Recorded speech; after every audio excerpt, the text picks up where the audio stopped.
எபேசியர் 3வது அதிகாரம் 20வது வசனம் நான் வாசிக்கிறேன். நாம் வேண்டிக் கொள்ளுகிறதற்கும் நினைக்கிறதற்கும் மிகவும் அதிகமாய் நமக்குள்ளே கிரியை செய்கிற வல்லமையின்படியே நமக்கு செய்ய வல்லவராகிய அவருக்கு. எபேசியர் 3:20.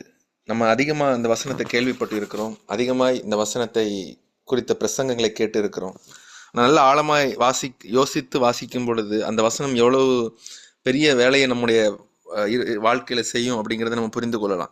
நாம் வேண்டிக் கொள்ளுகிறதற்கும் நினைக்கிறதற்கும் மிகவும் அதிகமாய், இது ஒரு பாயிண்ட். ரெண்டாவது, நமக்குள்ளே கிரியை செய்கிற வல்லமையின்படியே நமக்கு செய்ய வல்லவராகிய அவருக்கு செய்ய வல்லமை இருக்கிறது. அது ரொம்ப முக்கியம். உலகத்தில் பார்த்தீங்கன்னா யாருக்கு அதிக வல்லமை இருக்கிறதோ அவர்கள் அதிகமாய் நல்லவர்களாக இருக்க மாட்டார்கள்.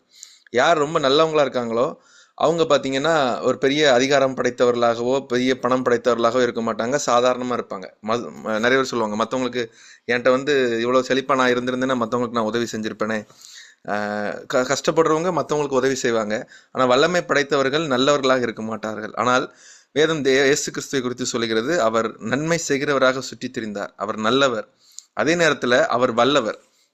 அவருடைய வல்லமை குறித்து நமக்கு சொல்ல வேண்டியதே இல்லை. அவரால் செய்ய முடியாத அதிசயமான காரியம் ஒன்றுமே கிடையாது, எல்லாவற்றையும் செய்ய முடியும். அதனால் நமக்கு கிரியை செய்ய வல்லவர் அவர். கிரியை செய்கிற வல்லமையின்படியே, நமக்குள்ளே கிரியை செய்கிற வல்லமை அப்படின்னா எந்த அளவிற்கு நாம் அவரை நமக்குள் கிரியை செய்ய அனுமதிக்கிறோமோ அந்த அளவுக்கு கர்த்தர் நம்முடைய வாழ்க்கையில் கிரியை செய்ய வல்லமை உள்ளவராக இருக்கிறார். அந்த வல்லமை கிரியை செய்கிற வல்லமை அப்படிங்கிறது, நமக்குள்ளே கிரியை செய்கிற வல்லமை அப்படிங்கிறது நமக்குள்ள கிரியை செய்யும்படியாய் கர்த்தரை நாம் அனுமதிக்கிற அளவை தான் குறிக்கும். எவ்வளோ அதிகமாக உன் விசுவாசத்தின்படி உனக்கு ஆக கிடவுது அப்படிங்கிறார் ஆண்டவர். நம்ம எவ்வளோ அதிகமாக விசுவாசிக்கிறோமோ அவ்வளோ அதிகமாக நம்முடைய வாழ்க்கையில மாற்றங்களை ஏற்படுத்துகிறவர் அவர். எங்கெல்லாம் விசுவாசம் இருந்ததோ அங்கெல்லாம் கர்த்தர் அற்புதம் செய்தார், எங்கெல்லாம் விசுவாசம் இல்லாமல் இருந்ததோ அங்கெல்லாம் கர்த்தரால் அற்புதம் செய்ய முடியாமல் இருந்தது. அப்போ அந்த அற்புதம் செய்யக்கூடிய வல்லமை கர்த்தரிடத்தில் இருக்கிறது. ஆனால் நமக்குள்ளே கிரியை செய்கிற வல்லமை நம்முடைய விசுவாசத்தை பொறுத்து மாறுபடுகிறது. முழுவதுமாய் கர்த்தரிடத்துல நம்மளை ஒப்பு கொடுத்தோம்னா கர்த்தர் நமக்குள்ள பெரிய காரியங்களை செய்வார். சரி, இது ஓகே. அது அந்த வசனத்தினுடைய முதற் பகுதி, நாம் வேண்டிக் கொள்ளுகிறதற்கும் நினைக்கிறதற்கும் மிகவும் அதிகமாய் நமக்குள்ளே கிரியை செய்கிறவர். நம்ம வேண்டிக் கொள்வதற்கும் நினைப்பதற்கும், பொதுவாக எதை வேண்டுவோம் அப்படின்னா, எதை வாய் விட்டு கேட்போம் அப்படின்னா, நம்ம நினைப்பதை தான் வாய் விட்டு கேட்போம். சட்டியில் இருப்பது தான் அகப்பையில் வரும் அப்படின்னு சொல்லுவாங்க. உள்ள என்ன இருக்கோ அதுதான் வாய் வழியாய் வெளிப்படும். அப்போ வேண்டிக் கொள்வது என்பது இங்கே விஷயம் கிடையாது. அதை விட முக்கியமானது நினைப்பது. நம்ம நினைக்கிற விஷயத்தை தான் கர்த்தரிடத்தில் நம்ம கேட்போம். நினைக்காத ஒரு விஷயம் நிச்சயமாய் நம்முடைய வாயிலிருந்து புறப்படாது. நம்முடைய வாய் நம்மை அறியாமல் ஒன்று பேசாது. கர்த்தரிடத்தில் நாம் வேண்டிக் கொள்வது நம்ம நினைவிலிருந்து தான் வரும். இன்னொரு அந்நிய பாஷையில் பேசும் பொழுது அது வேற கான்செப்ட். ஆவியானவர் நமக்குள் இருந்து வேண்டுதல் செய்வது அது கான்செப்ட் வேற.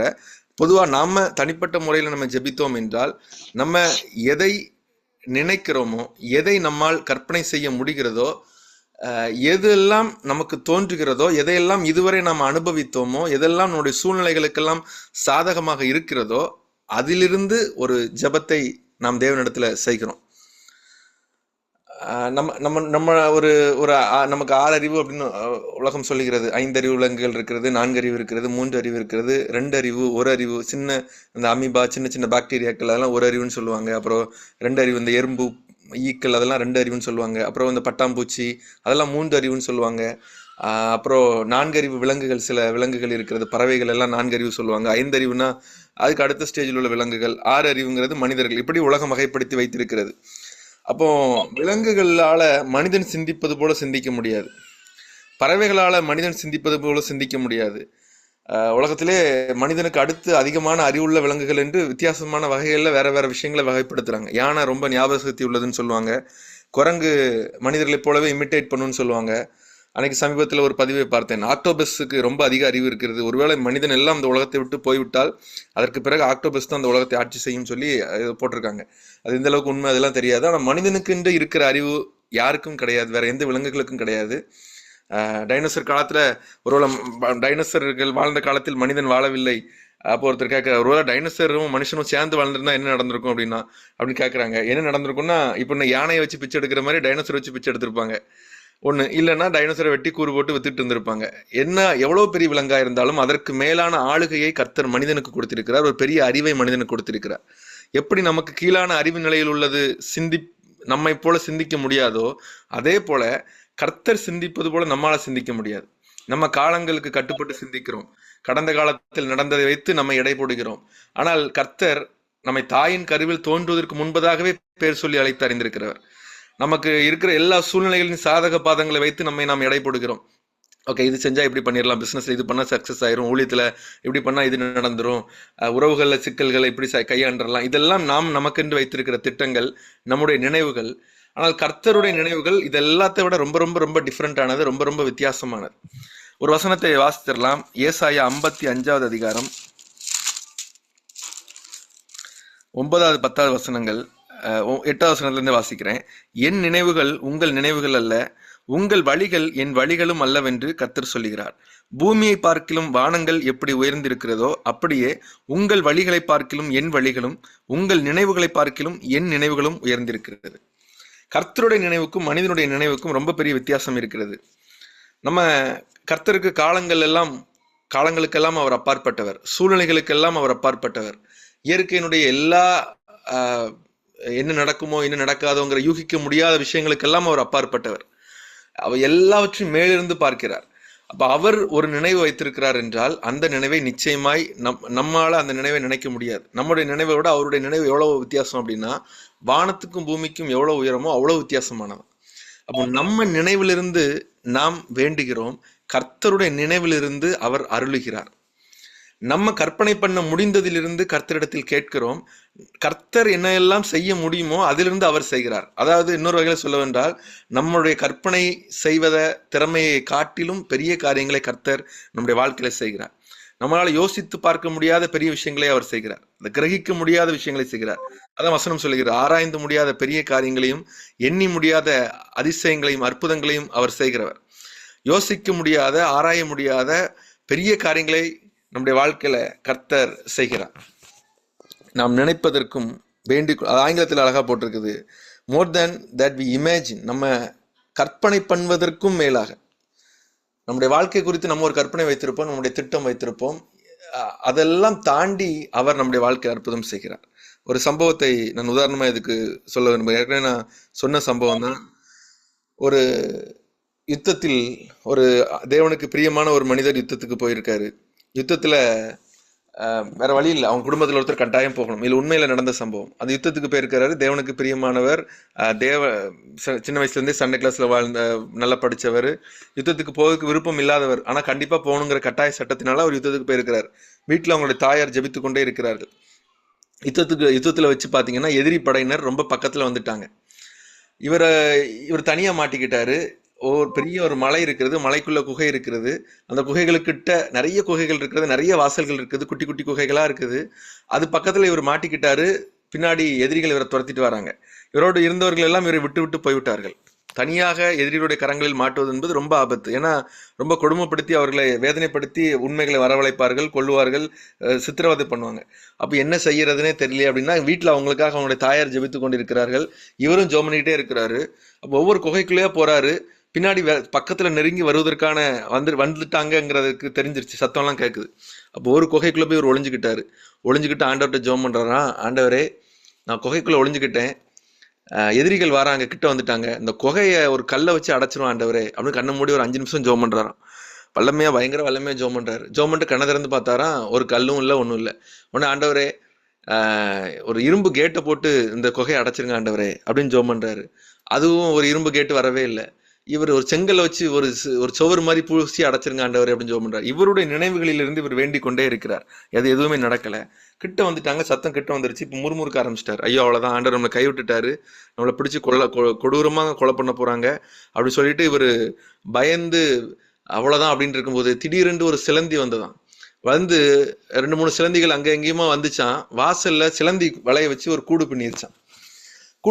அது வாட்டுக்கு சிலந்தி போயிருச்சு. இவங்க ஒவ்வொரு குகையாய் பார்த்து வந்தவர்கள், அந்த வீரர்கள், இந்த குகையோட வாசல் கிட்ட வந்து பார்க்கும்போது அவங்க சொன்னாங்களாம், உள்ள யாரும் பேருந்தா அந்த சிலந்தி வலையை பிச்சுட்டு தான் பேருக்கணும், சிலந்தி வலை இருக்கிறதுனால உள்ள கண்டிப்பா யாரும் பேருக்கு வாய்ப்பில்லை, வேண்டான்னு சொல்லி விட்டுட்டு போயிட்டாங்களாம். அப்புறம் தான் யோசிச்சு பார்த்தாராம், தேவனுடைய ஞானம் எவ்வளவு பெருசு அப்படின்னு. ஒருவேளை இவர் கேட்டிருந்த மாதிரி செங்கலை வச்சு சோறு கட்டியிருந்தா எல்லா குகையும் திறந்திருக்குது, இது மட்டும் என்ன மூடி இருக்குதுன்னு சொல்லி இடிச்சு உடச்சு பார்த்துருப்பாங்க. ஏதோ ஆடா இருக்குது அப்படின்னு சொல்லி பார்த்துருப்பாங்க. ஒரு இரும்பு கேட் போட்டிருந்தா உள்ள 4-5 அம்பு எது பார்த்துருப்பாங்க, இல்லை கல் இருந்தால் கல்லை புரட்டி பார்த்துருப்பாங்க, உள்ளே போய் உடஞ்சி கல்லை வச்சு மூடி இருக்கானோ அப்படின்னு. அப்போ இவருடைய ஜெபம் கேட்கப்படலை, ஆனால் ரிசல்ட் அங்கே கிடச்சிருச்சு அவருக்கு. அவர் கொல்லப்படாமல் இருக்கணும், அதுதான் தேவனுடைய சித்தம். அதற்கு அவர் என்ன செய்வாரோ அதை செய்தார். இதுதான் தேவனுடைய நினைவு. ஏன்னா அவர் எல்லா ஃபேக்டர்ஸையும் எல்லா காரணங்களையும் ஆராய்ந்து பார்த்து ஒரு முடிவை அவர் தீர்மானம் செய்வார். நமக்கு தெரிஞ்ச 5 முடிவில் எது பெஸ்ட்டோ அதை தான் கர்த்தரிடத்தில் நம்ம கேட்போம். இந்த 5ல் இதுதான் பெட்டர் அப்படிமோ. அவர் 50,000 எது பெட்டரோ அதை நமக்கு செய்வார். அப்போ நம்முடைய நினைவுகளை கர்த்தருடைய நினைவுகளோடு ஒப்பிட்டு வைப்போம் என்றால், அதோடு நம்மை பொறுத்துட்டோம் அப்படின்னா நம்முடைய வாழ்க்கை ரொம்ப ஈஸியாயிரும். சரி, இப்போ இந்த வசனத்துக்கு வருவோம். நம்ம நினைப்பதற்கும் நம் வேண்டிக் கொள்வதற்கும், நாம் எதை நினைக்கிறோமோ அதை வேண்டுகிறோம், ஆனால் கர்த்தர் எதை நினைக்கிறாரோ அதை நம்முடைய வாழ்க்கையில் அருளுகிறார். அது எப்படி அருளுகிறார்னா, நம்ம அவருடைய நினைவுகளுக்குள்ள நம்மை அளவு பண்ணும்போது, அவருடைய நினைவுகள் நமக்குள் கிரியை செய்யும்படியாய் நாம் விட்டு கொடுக்கும் பொழுது, அந்த வல்லமையின்படியே யார் யாருக்கு எந்தெந்த வல்லமை இருக்கிறதோ அந்த வல்லமையின்படி கர்த்தருடைய வல்லமை வெளிப்படும். அதுதான் அந்த வசனத்தில் எழுதப்பட்டிருக்கிறது. நமக்குள்ளே கிரியை செய்கிற வல்லமையின்படியே நமக்கு செய்ய வல்லவராகிய அவருக்கு. அப்போ அவருடைய நினைவுக்கு நம்மை விட்டு கொடுப்போம் என்றால், நம்முடைய நினைவுகளை விட, நம்முடைய யோசனைகளை விட, நம்முடைய ஜெபத்தை விட பெரிய காரியங்களை நம்முடைய வாழ்க்கையிலே செய்கிறார். வேதாகமத்தில் ஒரு சில விஷயங்களை மட்டும் தியானிக்கலாம். யாரெல்லாம் என்ன ஜெபித்தார்கள், கர்த்தர் என்ன செய்தார் அப்படிங்கிறத தியானிக்கலாம். 1 சாமுவேல் 1வது அதிகாரம்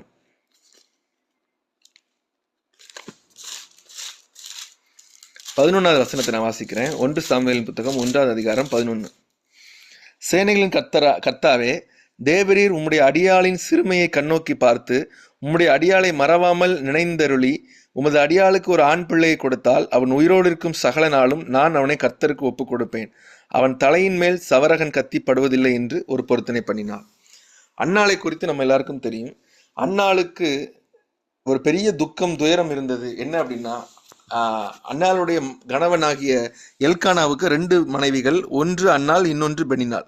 அன்னாளுக்கு குழந்தை இல்லை, பெனினாளுக்கு குழந்தை இருந்தது, நிறைய குழந்தைகள். அது நம்ம ஒரு கெஸ்ட்டுக்காக ஒரு 10 பிள்ளைங்கன்னு வச்சுக்கலாம். ஏன்னா அவர் சொல்லுகிறாரு, 10 பிள்ளைகளை விட நான் விசேஷித்தவன் அல்லவா அப்படின்னு சொல்லி அன்னாள் அழுது கொண்டிருக்கும் போது அவர் கேட்பதனால் ஒரு 10 பிள்ளைங்க இருக்கலாம் அப்படின்னு வச்சுக்கிட்டா, ஒவ்வொரு வருடமும் பலியிடுவதற்கு ஆராதனைக்காக அங்கே வரும் பொழுதெல்லாம் அன்னாள் தனியாக உட்கார்ந்திருப்பா ஒரு புறம், பெனினாலும் அவருடைய பிள்ளைகளும் வேறொரு புறம் உட்கார்ந்திருப்பார்கள்.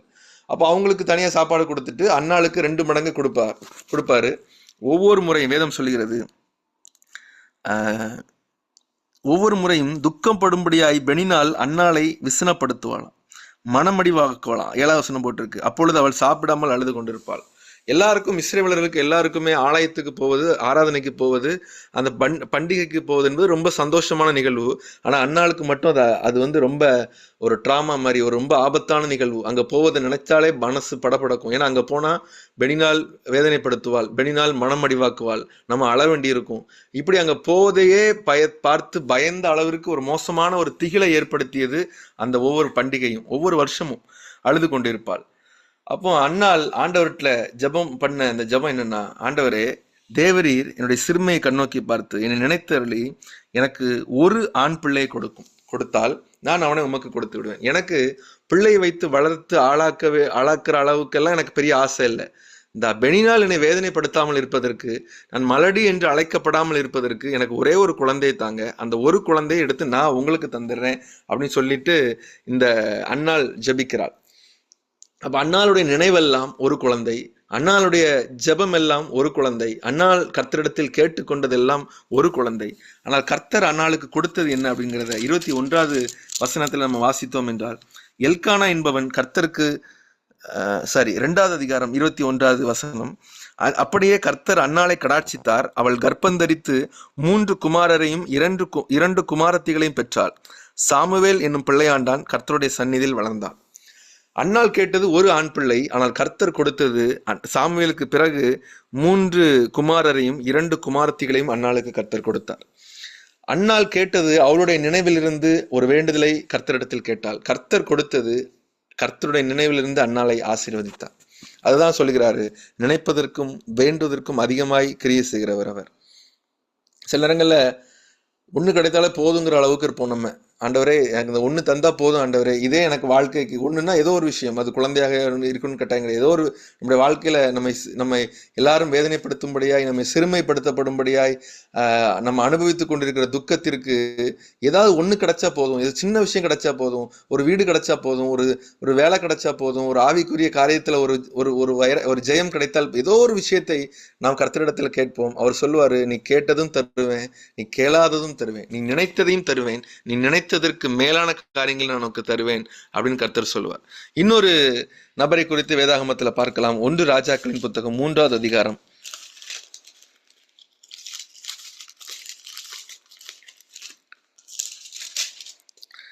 சாலமோன் ராஜா பலியிடுகிறார். அந்த பலியில் கர்த்தர் பிரியமா இருந்து சாலமோன்கிட்ட உனக்கு என்ன வேணும்னு கேட்கிறாரு. அப்போ 9வது வசனத்துல போட்டிருக்கிறது, ஆகையால் உமது ஜனங்களை நியாயம் விசாரிக்கவும் நன்மை தீமை இன்னதென்று வகையறுக்கவும் அடியனுக்கு ஞானமுள்ள இருதயத்தை தந்தருளும். ஞானமா ஏராளமா இருக்கிற இந்த உமது ஜனங்களை நியாயம் விசாரிக்க யாராலே ஆகும். அப்போ சாலமோன் கர்த்தரிடத்தில் கேட்டது ஒரே ஒரு விஷயம், என்ன அப்படின்னா ஞானமுள்ள இருதயம். இவருடைய நினைவு அந்த ஞானமுள்ள இருதயம் மட்டும் இருந்தால் போதும், எனக்கு எல்லாமே சரியாக வந்துடும் அப்படின்னு சொல்லிட்டு சாலமோன் நினைக்கிறார். கர்த்தரை பிரியப்படுத்துகிறார். கர்த்தர் கேட்ட உடனே சாலமோன் கர்த்தர் கேட்குற விஷயம் ஞானமுள்ள இருதயம். ஆனால் கர்த்தர் என்ன கொடுத்தார் அப்படிங்கிறது 12வது வசனத்தில் போட்டு, உன் வார்த்தைகளின்படி செய்தேன், ஞானமும் உணர்வும் உள்ள இதயத்தை உனக்கு தந்தேன், இதிலே உனக்கு சரியானவன் உனக்கு முன் இருந்ததும் இல்லை, உனக்கு சரியானவன் உனக்கு பின் எழும்புவதும் இல்லை.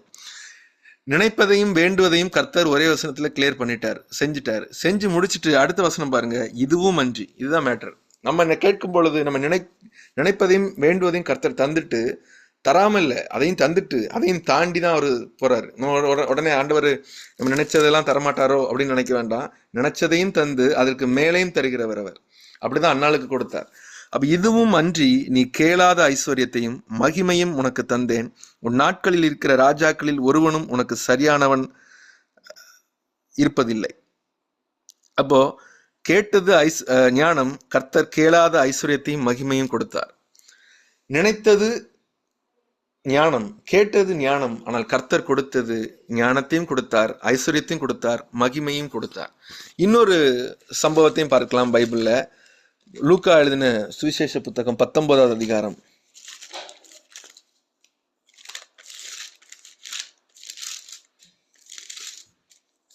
3வது வசனத்துல 1வது வசனத்துல நம்ம கர்த்தருக்கு சித்தமான சீக்கிரத்தில் இவருடைய கேரக்டர் ஸ்டடி பார்க்கலாம். சகை என்கிற மனுஷன் ரொம்ப இன்ட்ரெஸ்டிங்கான ஒரு கேரக்டர். இவரை குறித்து ஒரு நாள் தியானிப்போம். ஆயக்காரனுக்கு தலைவனும் ஐஸ்வர்யமாய் இருந்த சகை எண்ணப்பட்ட ஒரு மனுஷன் இயேசு எப்படிப்பட்டவரோ என்று அவரை பார்க்க வகை தேடினான். அவன் குள்ளனானபடியால் ஜனக்கூட்டத்தில் அவரை காணக்கூடாமல் அவர் போகும் வழியில் முன்னாக ஓடி அவரை பார்க்கும்படி ஒரு காட்டத்தி மரத்தில் ஏறினான். இயேசு அந்த இடத்தில் வந்தபோது அண்ணாந்து பார்த்து அவனை கண்டு, சகைவே, நீ சீக்கிரமா இறங்கி வா, இன்றைக்கு நான் உன் வீட்டிலே தங்க வேண்டும் என்றார். அவன் சீக்கிரமா இறங்கி சந்தோஷத்தோடு அவரை அழைத்து கொண்டு போனான். அதுக்கு பிறகு அவர் தங்கினார். நமக்கு தெரியும். 9வது வசனத்துல போட்டிருக்கு, இயேசு அவனை நோக்கி, இன்றைக்கு இந்த வீட்டுக்கு ரட்சிப்பு வந்தது, இவனும் ஆபிரகாமுக்கு குமாரனா இருக்கிறானே அப்படிங்கிறார். சகையுடைய நினைவெல்லாம், சகையுடைய மனதின் வேண்டுதல்கள் எல்லாம், அவருடைய ஆசை எல்லாம் என்னன்னா, இயேசுவை ஒரு முறையாவது பார்த்து விட வேண்டும். ஆனா இயேசுவை பார்க்க முடியல, ரொம்ப சின்ன ஆளா இருக்கிறாரு, எல்லாரும் நெருக்குகிறார்கள், அதனால பார்க்க முடியலன்னு சொல்லி ஒரு மரத்துல ஏறுறாரு, காட்டத்தி மரத்துல. அங்கிருந்து எட்டி பார்க்கிறாரு. அவருடைய ஜெபம், இருதயத்தின் வேண்டுதல்கள், அது எல்லாமே ஒண்ணுதான், ஒரு தடவை அவரை பார்த்து விட வேண்டும். ஆனா ஆண்டவர் சொல்கிறாரு, ஒரு தடவை நீ பார்க்க வேண்டாம்ப்பா, இன்னைக்கு ராத்திரி ஃபுல்லா நான் உன் வீட்டில் தான் தங்க போறேன், ராத்திரி முழுக்க நீ என்ன பார்க்கலாம், என்னோட பேசலாம், நான் யாருக்கும் செய்யாத ஒரு பெரிய விஷயத்த, ஒரு வாய்ப்பை நான் உனக்கு தருகிறேன் அப்படின்னு சொல்லிட்டு அவனுடைய வீட்டில் போய் தங்குறாரு. அந்த வீட்டுக்கு ஒரு ரட்சிப்பை கொடுத்துட்டார். என்னுடைய ஆசையெல்லாம் ஒரு தடவை பார்த்துடலாம். ஆனால் கர்த்தர் சொல்கிறாரு, நீ ஆபிரகாமுடைய குமாரனா இருக்கிறாய், நான் உன்னை ஒரு தடவை நீ என்னை பார்த்துட்டு நான் கடந்து போகிறவனாய் அல்ல, உன்னுடைய வீட்டிலே தங்கி இருக்கிறவனாய், உன்னை பெருமைப்படுத்துகிறவனாய், உன்னுடைய பேரை பிரஸ்தாபப்படுத்துகிறவனாய் நான் இருக்கிறேன்னு சொல்லி கர்த்தர் அவனை அங்கே சகையை ஆசீர்வதிக்கிறார். அப்போ அவருடைய சகையுடைய நினைவு அவ்வளோதான். நம்ம சில நேரங்கள் நினைப்பலாம், இந்த ஒரு சின்ன விஷயம் மட்டும் நம்முடைய வாழ்க்கையில் நடந்துட்டா போதும் ஆண்டவரே, சாதாரண ஒரு ஏதோ ஒரு அற்பமான காரியமாக இருக்கும், கர்த்தருடைய பார்வையில் பார்த்தா அது ரொம்ப சாதாரண விஷயமா இருக்கும். ஆனால் அது நமக்கு ரொம்ப பெருசாக தெரியும். இது மட்டும் நடந்துட்டா போதும், என் வாழ்க்கை செழிப்பாயிரும், இது மட்டும் நடந்துட்டா போதும், என் வாழ்க்கை தலைகீழ மாறிடும். கர்த்தர்கிட்ட கேட்டுக்கிட்டே இருப்போம். அவர் சொல்லுவார், நீ நினைப்பதையும் நான் தருகிறேன், நீ நினைக்காத விஷயத்தையும், நீ எதிர்பார்க்காத விஷயத்தையும், நீ யோசித்தே கற்பனை கூட பண்ணி பார்க்க முடியாத விஷயத்தையும், பைபிள் எல்லா கேரக்டரையும் பார்த்தோம்னா நமக்கு அது தெரியும். கர்த்தர் ஒவ்வொருவரையும் நடத்துகிற விதத்தை பார்த்தா ரொம்ப ரொம்ப ஆச்சரியமா இருக்கும். யாராலும் கிரகிக்க முடியாத விஷயமா இருக்கும். ஒரு முறை எல்லாரும் இஸ்ரேலர்லாம் உள்ள மாட்டிக்கிட்டு இருக்கும்போது வெளிப்புறத்துல ஒரு சத்தம் கேட்கும், எல்லாரும் விட்டுட்டு ஓடிடுவாங்க. அவங்களுடைய அந்த பொருள் எல்லாத்தையும் எடுத்து இவர்கள் பயன்படுத்துவார்கள். ஒரு முறை வேறு ஒரு தேசத்திலிருந்து மழை பெய்து அங்கிருந்து தண்ணீர் வந்து வாய்க்கால்கள் நிரம்பும். சமுத்திரத்திலிருந்து இறைச்சி உண்டாகும், வானத்திலிருந்து மண்ணா கிடைக்கும், கண்மலையிலிருந்து தண்ணீர் வரும். எல்லாமே பார்த்தீங்கன்னா இயற்கைக்கு மேற்பட்டது, யோசிக்க முடியாதது, கிரகிக்க முடியாது. ஒவ்வொரு அற்புதமும் புதுசு புதுசா இருக்கும். பழைய அற்புதத்தோடு ஒப்பிட முடியாத அளவுக்கு புதுசு புதுசா, யோசிக்க முடியாதபடி. அவர் தான் கிரியேட்டர். அவர் கிரியேட்டிவா வித்தியாசமா ஏதாவது செய்து கொண்டே இருக்கிறவர். நம்முடைய வாழ்க்கையிலும் நம்முடைய நினைவுகளையும் விட மேலாக, நம்முடைய வேண்டுதல்களையும் விட மேலாக நமக்குள் அவர் கிரியை செய்ய வல்லவராக இருக்கிறார். நம்ம செய்ய வேண்டியது ஒன்னே ஒண்ணுதான், அவரை விசுவாசிக்கணும். நான் அந்த செய்தியோட ஆரம்பத்துல சொன்னதுதான், அவர் எவ்வளவு பெரியவர் அப்படிங்கிறத நம்ம புரிந்து கொண்டு, அவருடைய நினைவுகள் எவ்வளவு பெரியது என்பதை புரிந்து கொண்டு, நம்ம நினைவின்படி நம்ம கேட்டோம்னா நமக்கு அவர் தருவார் தான். ஆனா அவருடைய நினைவின்படி நம்ம அவர் கேட்டோம்னா ரொம்ப சந்தோஷமா தருவார். அவருடைய நினைவுக்கு தான் நம்ம சித்தம்னு பெயர் வச்சிருக்கிறோம். தேவன் நம்மை குறித்து என்ன நினைத்திருக்கிறாரோ அதற்கு நம்ம வைத்திருக்கிற பெயர் தான் அவருடைய சித்தம். அப்ப அவருடைய சித்தத்தின்படி கேட்கிறோம் என்றால், அல்லது அவருடைய நினைவுகளின்படி நம்ம கேட்கிறோம் என்றால், அதை நாம் பெற்றுக்கொள்வது ரொம்ப எளிது. அது நமக்கு ரொம்ப பிரயோஜனமாக இருக்கும். நம்ம கேட்டு நம்முடைய நினைவிலிருந்து நம்ம பெற்றுக்கொண்டு அதிலே நம்ம திருப்திப்பட்டு கொண்டிருக்காமல் அவருடைய நினைவிலிருந்து, ஏன்னா நம்முடைய நினைவை விட அவருடைய நினைவு ரொம்ப ரொம்ப ரொம்ப வானத்திற்கும் பூமிக்கும் உள்ள அளவு வித்தியாசம் அப்படின்னு வேதம் போட்டு இருக்கிறது. வானத்திற்கும் பூமிக்கும் எவ்வளவு வித்தியாசம் என்று உலகத்துல ஒருத்தராலையுமே சொல்ல முடியாது. அது அன்னைக்கு ஒரு வீடியோ பார்த்தேன். நம்ம சாதாரணமா விமானத்துல போனா, பிரயாணத்துல போனா எத்தனை மணி நேரங்கள்ல எந்தெந்த கிரகத்தை ரீச் பண்ணலாம் அப்படின்னு. அதெல்லாம் பாத்தீங்கன்னா கிட்டத்தட்ட அந்த கடைசியா இருக்கிற கிரகம் எது, அது புளூட்டோவோ ஏதோ ஒண்ணு. அந்த கிரகத்துக்குலாம் போறதுக்கு 1700 வருஷங்கள் ஆகுமா நம்ம நார்மலா பிரயாணம் பண்ணி போனா. அப்படி எத்தனையோ கிரகங்கள், தூரமா இருக்கிற கிரகங்கள். அது சூரிய குடும்பத்துல மட்டும்தான். சூரிய குடும்பத்தை தாண்டி எத்தனையோ குடும்பங்கள் இருக்கிறது. எவ்வளவு பெரிய பெரிய அந்த பால்வெளி அண்டங்கள் அதெல்லாம் இருக்குது. அது எல்லாம் வானம். வானத்துக்கும் பூமிக்கும் உள்ள அளவுக்கு வித்தியாசமா, ஸ்கை எல்லாமே வானம் தான். அதாவது வித்தியாசமே கண்டுபிடிக்கவே முடியாது, தூரம் அளக்கவே முடியாது. அவ்வளவு வித்தியாசம் அவருடைய நினைவுக்கும் நம்முடைய நினைவுக்கும் இருக்கிறது என்றால், அந்த நினைவுக்குள்ள நம்மை உட்படுத்தும் பொழுது நம்முடைய சின்ன சின்ன நினைவுகளை, சின்ன சின்ன ஆசைகளை பூர்த்தி செய்வது அவருக்கு ரொம்ப ரொம்ப லேசான காரியம், சாதாரணமான விஷயம். இந்த தினத்துல கர்த்தர் அந்த வார்த்தையை நம்மளுடைய வாழ்க்கையில தந்திருக்கிறார் என்றால், நம்ம கேட்டதையும் தருகிறவர், நம்ம கேளாததையும் தருகிறவர், நாம் நினைக்கிறதையும் செய்கிறவர், நாம் நினையாததையும் செய்கிறவர். ஒரு சங்கீதத்துல போட்டிருக்கோம், சீயோனின் சிறையிருப்பை கர்த்தர் திருப்பும் பொழுது சொப்பனம் காண்கிறவர்கள் போல இருப்போம் அப்படின்னு. அதாவது ஸ்டன் ஆகி போய் நிற்போம். அப்படி இது உண்மையா, கனவா, நிஜமா, என்ன நடக்குது என்னுடைய வாழ்க்கையில் அப்படின்னு. கர்த்தர் ஒருவனை ஆசீர்வதித்தால் அப்படிதான் ஆசீர்வதிப்பார். யாக்கோபுக்கு யோசேப்பு இருக்கிறார் அப்படின்னு கேள்விப்பட்டு, யோசேப்பு அனுப்பின வாகனமும் அது எல்லா விஷயங்கள்லாம் கேள்விப்பட்டு வந்து நின்ன போது, யாக்கோபு மூர்ச்சி அடைந்து அப்படியே ஆனந்தத்துல மயக்கம் போட்டு அப்புறம் அவருடைய ஆவி உயிர்த்து மறுபடியும் எழுந்தார். அப்படி கனவா, நிஜமா, உண்மைதானா? பேதுரு சிறைச்சாலையில இருந்தாரு. தேவதூதன் வெளியே கொண்டு விடுறாரு. அவருக்கு தெரியுது நாம நடக்கிறது நிஜமா கனவானே தெரியல. நம்முடைய வாழ்க்கையில் அப்படிப்பட்ட அதிசயங்களை கர்த்தர் செய்கிறவர். எல்லாருக்கும் நடக்கிற அளவிற்கான அற்புதங்கள் கிடையாது. எனக்கு காய்ச்சல் வந்தது, ஹாஸ்பிட்டலுக்கு போனேன், ஊசி போட்டேன், அங்கே சரியாயிருச்சு, கர்த்தருக்கு ஸ்தோத்திரம். அப்படிப்பட்ட சாட்சிகளை நம்ம சொல்ல போவதில்லை. எனக்கு தலைவலி வந்தது, சளி வந்தது, கீழே லைட்டா தடுமாறி விழுந்துட்டேன், ஸ்கிராச் ஆச்சு, இதே மாதிரிப்பட்ட சாட்சிகளே அல்ல. கர்த்தர் வித்தியாசமான சாட்சிகளை ஏற்படுத்துகிறவர். வேதாகமத்தில் எப்படிலாம் ஏற்படுத்தினாரோ, வேதாகமத்தில் எப்படிலாம் அற்புதங்களை செய்தாரோ, அதே போன்ற அற்புதங்களை நம்முடைய வாழ்க்கையை செய்வதற்கு அவர் தயாராக இருக்கிறார். நம்மை அவருக்கு ஒப்பு கொடுப்போம். நம்முடைய வாழ்க்கையில நாம் நினைப்பதற்கும், நாம் வேண்டுவதற்கும், இன்னும் சொல்ல போனால் நாம் கற்பனை செய்வதற்கும் மேலான அதிசயமான காரியங்களை அவர் நம்முடைய வாழ்க்கையில செய்வார். நம்ம ஒப்பு கொடுப்போம். கர்த்தர் பெரிய காரியங்களை செய்வார். ஆமேன்.